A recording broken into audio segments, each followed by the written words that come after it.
Assalamualaikum warahmatullahi wabarakatuh. InsyaAllah tuan-tuan pada 19.94 ni, jam 9 malam, Ustaz akan kongsikan satu amalan. Dia dipanggil Telaga Kausar. Amalan Telaga Kausar. Bukan Telaga Kausar yang mana yang Rasulullah SAW nak bagi kita minum pada di akhirat besok, bukan. Tapi ni merupakan Telaga Kausar ni bukan satu amalan. Tuan-tuan, amalan ni merupakan salah satu cara ikhtiar untuk nak mengakseskan energi.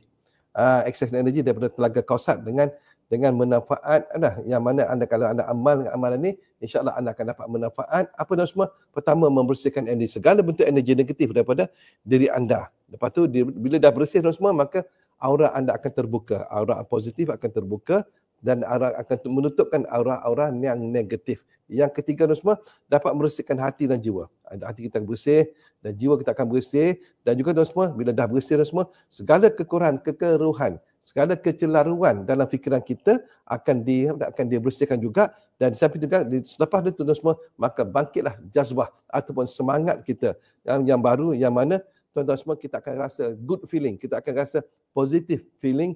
Dan juga dan semua, ia merupakan kaedah ini merupakan satu terapi kesembuhan dan juga membangkitkan kesihatan yang awet, yang baik dan awet muda dan semua. Jadi kalau pengisian ni, kalau tuan-tuan semua, bila tuan-tuan dah isi pada badan tuan semua, insya-Allah segala bentuk benturan, bentuk apa-apa saja tuan semua, serangan-serangan pada diri anda, sama ada yang gaib ataupun yang zahir, tidak akan masuk daripada badan anda. Inilah tuan semua, inilah merupakan salah satu cara tuan semua anda inginkan tingkatkan amalan ini. Sebab tu amalan ini tidak boleh dilakukan oleh orang yang tertentu, orang yang tidak baik dari segi akhlaknya, tidak baik dari segi imannya, maka dia semua tak boleh. Jadi Ustaz yakin siapa mana-mana anda yang join ni, insya-Allah anda adalah orang baik, maka anda ada layak untuk memiliki amalan Telaga Kausar. Kita nak akses energi daripada Telaga Kausar, insya-Allah tuan semua.